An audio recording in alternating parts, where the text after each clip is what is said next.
Welcome to the wonderful world of wine, exploring all things wine with you. We are your hosts, Kim Simone and Mark Lindsay, and you can find us on Facebook at The Wonderful World of Wine.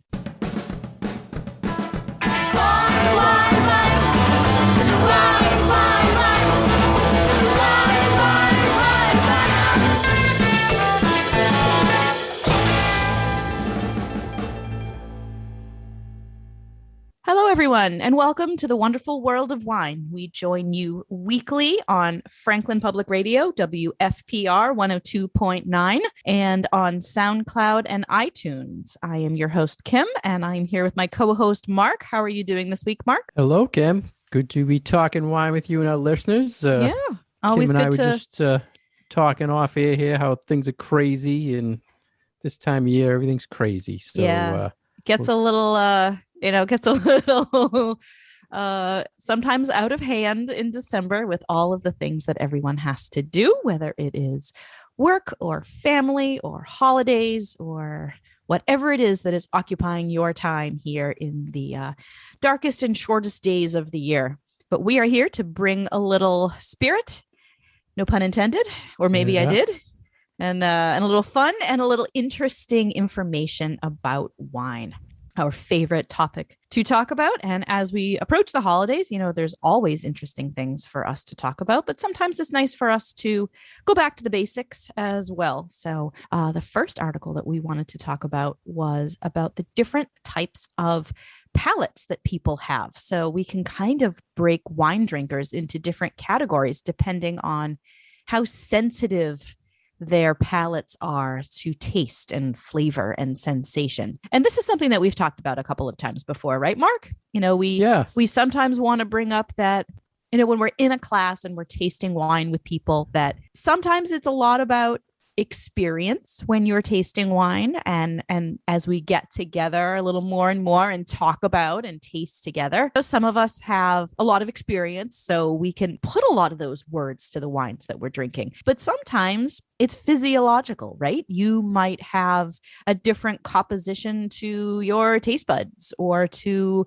how sensitive your sense of smell is. So we wanted to talk a little bit about that today and how your physical makeup might influence your appreciation of wine. We talk about this a lot. It's an ongoing joke, Kim, but we taste a lot of wines. And I think the more someone tastes wine, the better their palate can be. And when we talk about these four types of tastes, I hope our listeners can kind of put themselves in one of these categories. But I personally feel the more you keep tasting, the better you'll get, and you'll reach one of these top tier, what they call a super taster, which we'll talk about a lot. But the key is tasting, right, Kim? We taste a lot, and my doctor doesn't like when I say that all the time. I taste a lot of wines. I don't drink them, I taste them. He still doesn't like it, but right. So let's talk about the first category of taster, Kim. So the first category on our list is sweet tasters, but I actually would like to start with what you just mentioned, the super tasters. Is that okay? All right. I like that. Yeah, sure. We bandy around this term super taster. And if people do any reading of popular articles about wine, they may every once in a while bump into this term super taster. And I think it's a little bit of a misnomer. You think the word super taster means, they must be really, really good at tasting. Like top sommeliers must be super tasters and Kim Simone must be a super taster. Right. But the word that they use in this article, I think, is actually more apropos, and it's hypersensitive tasters. So when we use the word super tasters, it's not that people are really, really good at identifying different flavors in their wines. It's that they're really sensitive to those sensations. So sometimes it can play out that, yes, because you're so sensitive to those flavors, that maybe you can point them out a little bit better. But there's a flip side to that coin. And it's that you might not like a lot of different flavors because your palate is so sensitive to them. And one of the big things about this is like being really sensitive to bitter things. And we don't get too much bitterness in wine, except when it comes to tannins. So tannins in red wines can have a little bit of a bitter taste sometimes, but I think it's a little bit of a confusing term because, really what we're talking about is this oversensitivity and not necessarily a superlative kind of thing. Would you agree? Yeah. Yeah. Well, a super taster can detect flavors or layers in wine that others don't. It doesn't necessarily mean that, like you said, Kim, that they're sommeliers or they're in the industry. They just have this ability to taste things others don't. Right. And we've talked about in the past that women are more super tasters than men. And there was a lot of studies done where they actually put, I know a woman wrote a book we talked about in the past, and they put her in like an MRI and had her taste wine. Mm-hmm. And they were showing the activity in her brain is different than what someone else tastes. So that there's a lot of science to this. And they did mention, like you were talking, they're picky, and picky eaters are related to super tasters. Right. So just by that, I classify myself. I'm a super taster. I think you might be. Picky. I think you might be. If it's by food, that's me. And I think sometimes when we're talking about these different categories that people might find themselves in, sometimes it's kind of that nature nurture thing. What is it about you that might make you feel like you belong in one or another of these categories? Is it physiology? Is it your physical makeup? Is it in your genes, or is it your experience?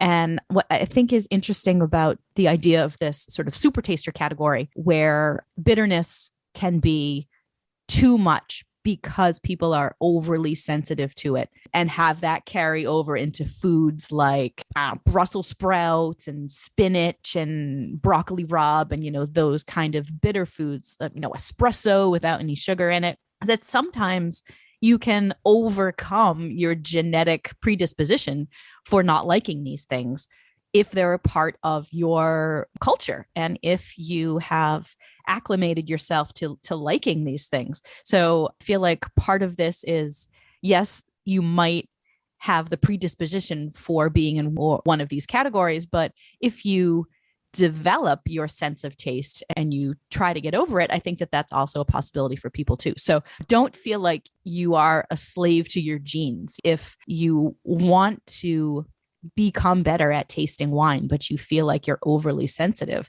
I think practice and experience can go a long way to making you a better taster, even if you might not have started out necessarily on the wrong foot because you're overly sensitive to certain things. You mentioned the super tasters, they don't like the bitterness or the tannins, but they do prefer, they said, the complexity of a Pinot Noir. So what does that tell you, Kim? Pinot's not tannic, right? So it has a little bit more going on, so they can probably detect maybe the nuances of Pinot Noir. Yeah, I really liked that statement because I have often found when tasting like a flight of red Burgundies that the differences between them can be very, very subtle, especially if you're not a trained wine taster. So, I mean, if you've spent a lot of time tasting Burgundy, you're probably good. But if you're just a casual drinker and you go to a wine tasting and you're, tasting a bunch of these wines. So red Burgundy is all the same grape. It's all Pinot Noir. They tend to be made in fairly the same way. So you're tasting wine, fairly close to each other and very subtle between them. Now, if you are one of hypersensitive tasters, that's going to work in your favor because you're going to be able to pick out the nuances between all those things. I feel like the same could be said for champagne, for other wines that it's kind of hard to tell the difference necessarily between a whole bunch of different producers or different sub-regions within a greater region, but you might have the advantage if you have that really sensitive palate. So I think that's the upside of being one of these hypersensitive tasters. I'm glad you started with this one too, Kim, because I wanted to ask you, and for our listeners, there is a test that was always out there that you can test your tongue to see if you would qualify as a super taster. Have you ever done one of those tests on your tongue? No, I never have. Have you heard about the Yeah, the but I don't want to do it. Seen them? Yeah. So my understanding is you coat your tongue either with some sort of dye they put in this kit, or you can use red wine. So your tongue is coated, and then you take like a piece of paper and you put a little hole that's a certain size, a circle on the paper that's a certain size, and then you press it on your tongue, and then you count the actual what is it, papilli or papilli? How do you it's your say the little it's your taste buds. Yeah. taste buds on your tongue? And then so many within the circle. If you have like 30 plus within that circle, you automatically should be a super taster, which I think is kind of misleading, because if you still, like you saying kind of earlier, you don't understand the nuances of wine, or you don't care about wine, you're not going to put any effort into being a super taster. But I've seen those kits, and I, like you, I guess I am kind of scared of doing that. Yeah. And I feel like I would rather give people's experiences the benefit of the doubt. And it's like telling a kid that they're not smart, and then they might not apply themselves at school because they're like, well, mom and dad said I'm not smart. Like, why burden someone with an extra little thing that you don't really need to, I guess. Yeah. Well, you mentioned earlier that it doesn't necessarily mean that someone in the business is a super taster. And that was kind of my question I want to come back to. Right. Is, do you feel, in some way, I feel if you're in the business, you're in the wine business, everybody's kind of priding themselves that they're good tasters, right? But to say you're a super taster, I think it's just from years of experience that you will eventually taste things that other people don't. So it should be classified as a super taster. We all know. But that's the problem with using the term super taster, is that in a lot of things that are published using that term, quote unquote, super taster, it's a negative. Yeah, because super taster, scientifically, right, you're not meeting the criteria. Because if you're scientifically called a super taster, you actually like fewer wines. Right. So that's, I feel like, where the problem with the naming convention comes. Yeah. Which is why I like that hypersensitive thing better. I mean, to call someone, yes, I'm a super taster, Yeah. I don't know. I feel like that the way we talk about it can get confusing, because on one hand, we would talk about these super tasters as being picky eaters and people who don't like a whole lot of different types of wines. And then on the other hand, we were like, whoa, a super taster, knows lots and lots and lots about wine. It's like, well, they're not the same thing. Do you really hear that term used in the professional circles of wine? Not really. You hear someone has a good palate, right? Exactly. Yeah. You don't. I think that if you're in a group of professionals who are all tasting together and someone says, well, I'm a super taster, you would kind of look at them like, ooh, sorry, dude. Yeah. It's like, you're obviously not going to be getting the enjoyment out of these wines that we are. I know with me, I respect people who are other retailers in my circle, that when a salesman comes to me, I'll always ask for feedback, what they thought of a wine, so I can kind of judge my palate of what they like and what I like. So I don't know if that's similar with you. Do you have like certain people, when you taste the wine, you have to ask them what they thought of that wine to see if you kind of, I'll say something like, wow, this wine is great, and then I'll get kind of disappointed that one of my peers didn't like it or didn't buy it because they didn't think it was great. And I'm like, well, what's wrong with my palate, type of thing. I really like tasting with other people. That's been really one of the downsides of COVID, of not being able to go to tastings and have those conversations and those communications and those professional opportunities to really taste alongside your peers who, like you were just saying, you value their palates and you value what they have to say about a wine. So, I mean, regardless of whether I feel like I am on the same page as somebody else with what they like and what they're tasting, I still always will value what somebody else has to say about a wine. And I feel like I'm confident enough now, after many years of doing this with my own palate, that if someone who I respect doesn't necessarily like a wine that I like, I'm not going to get all bent out of shape about it. Because, like we talk about all the time, you can like a wine that is maybe not necessarily considered a super fine wine and still really get a lot of enjoyment out of it. And then vice versa. You can recognize quality in a wine that you maybe don't like the flavor of. I had a student in a class last week who did just this. And we were tasting some unusual styles. And we went through the whole tasting thing, and he raised his hand and he's like, I can tell that this wine has balance and complexity and it's really great quality for the money. And I really don't like it. And I'm And like, that's okay. that's really brave, I feel like, of someone to say in the middle of a class or in one of our situations with their peers, be like, I recognize the qualities of this wine. I just don't like it, Yeah. So, Yeah, but it wasn't something you recommended to him. It was something he was learning about. So right. it's a different for me if I recommend a Mm-hmm. wine to you and then you come back and say, I don't like it. A lot of people won't admit that but that hurts me because I'm like, what, why? Yeah. Oh, Why no, I didn't know. you And like I've it? I done need to know. And it's like, when you're doing tastings with people who you feel are on like another level from you and they are picking out things or liking things and you're just not, you do sort of have that, oh my God, what's wrong with me?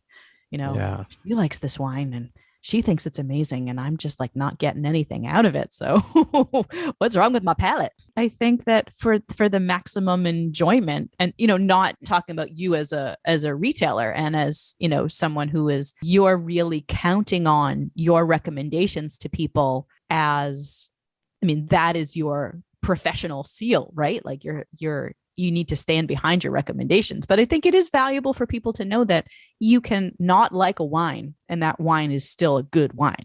And maybe when they come back and they say, I didn't like this wine that you recommended to me, that's a great jumping off point for conversation. Like, what didn't you like about it? And whatever you didn't like about it, let's build off of that and not give you any of those things again.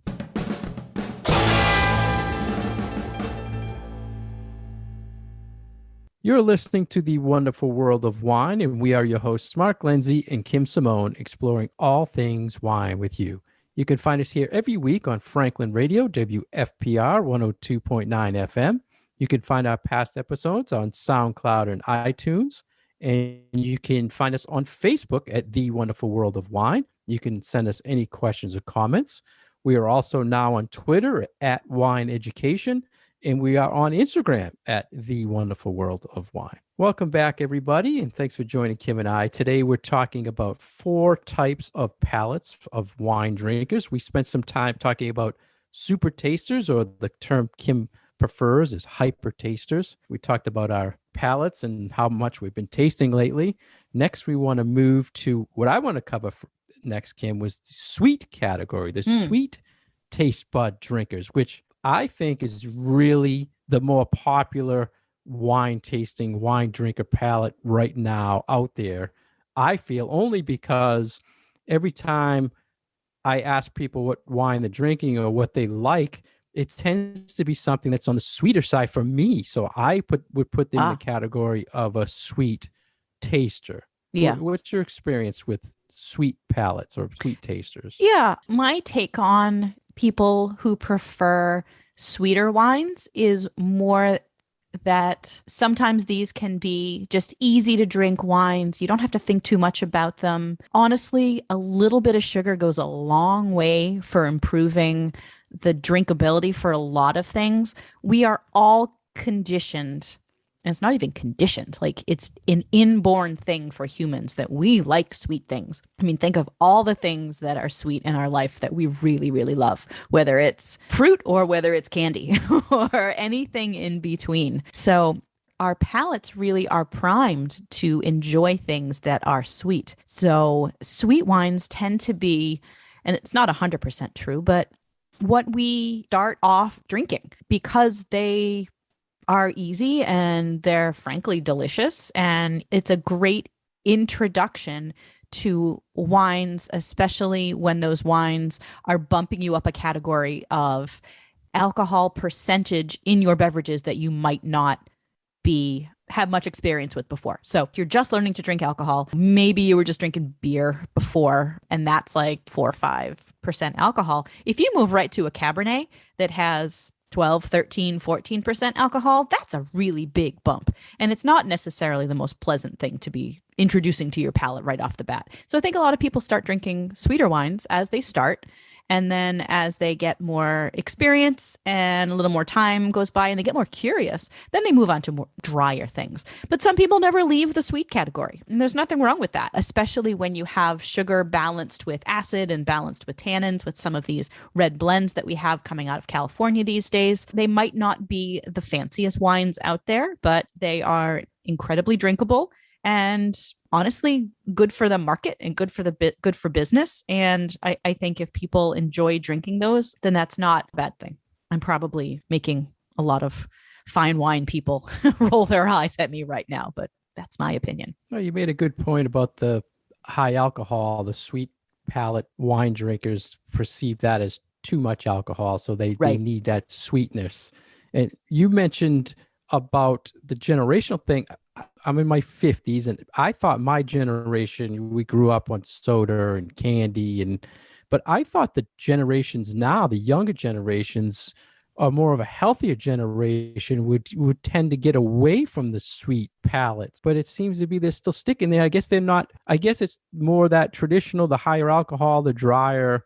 They find the cab type thing unpleasant and too bitter, so they need a little bit more sugar. Because I think you got to work up to it.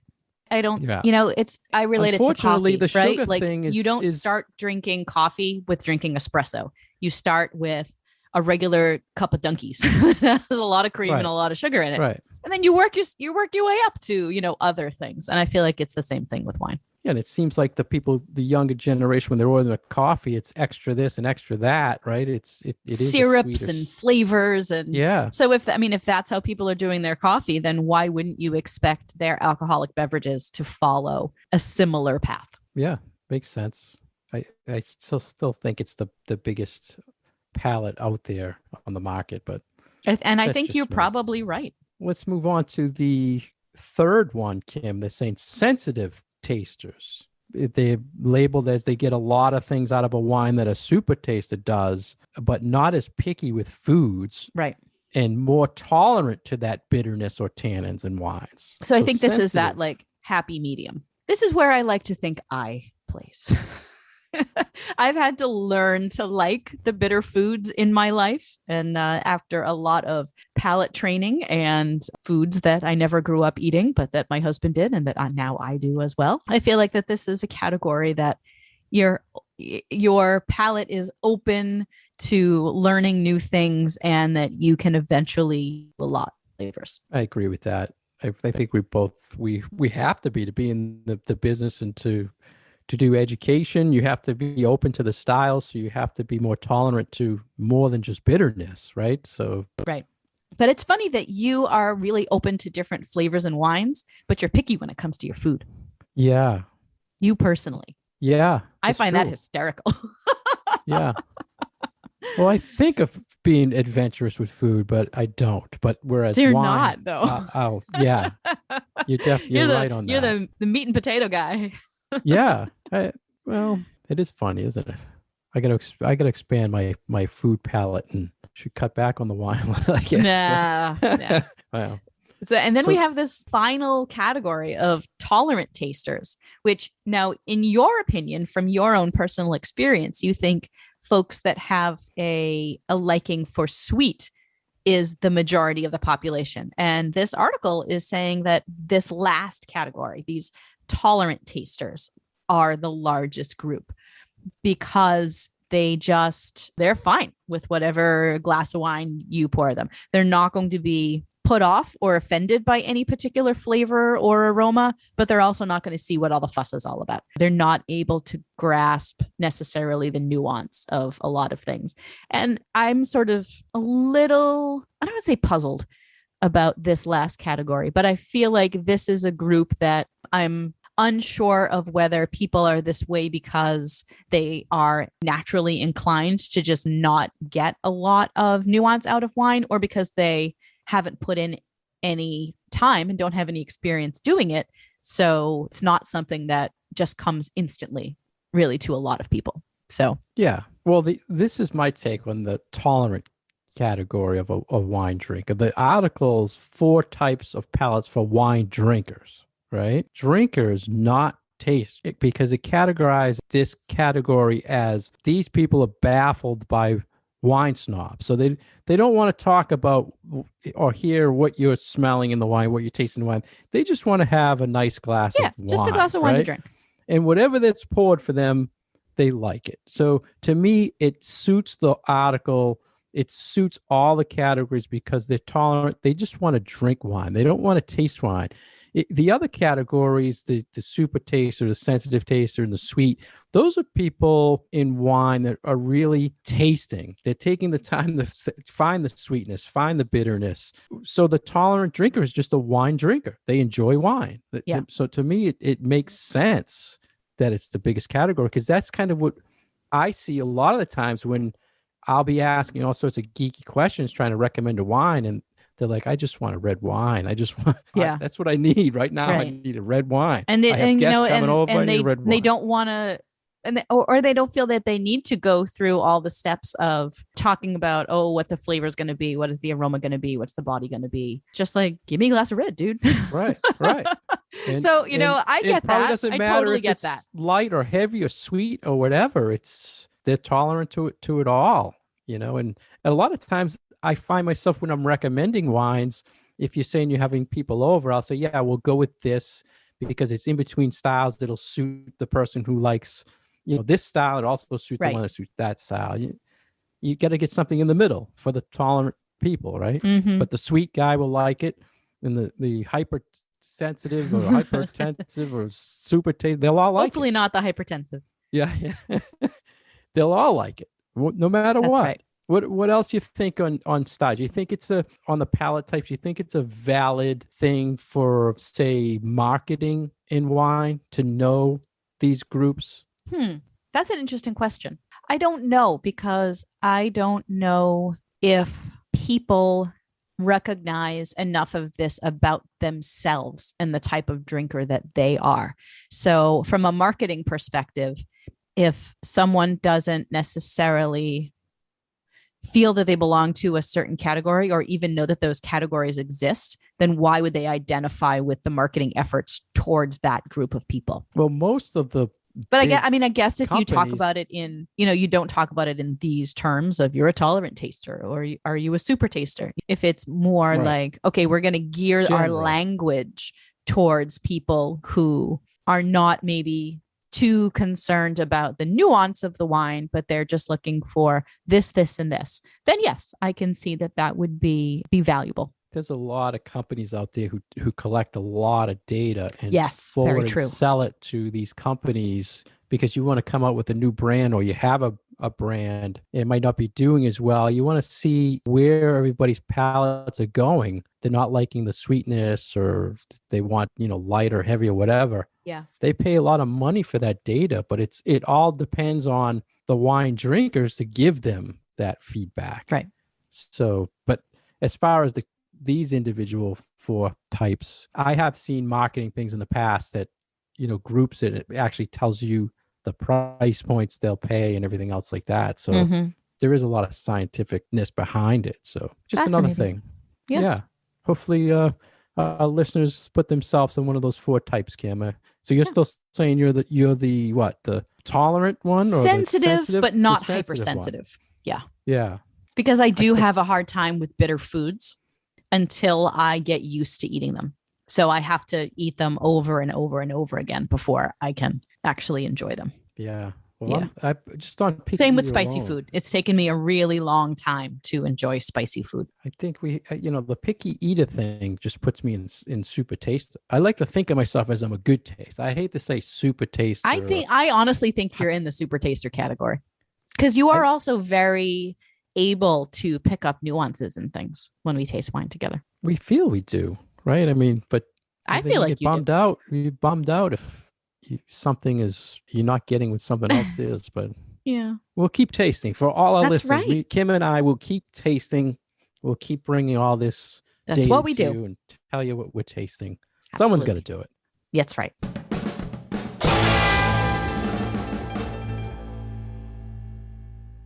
Thank you for listening today to The Wonderful World of Wine. We've been your hosts, Mark Lindsay and Kim Simone.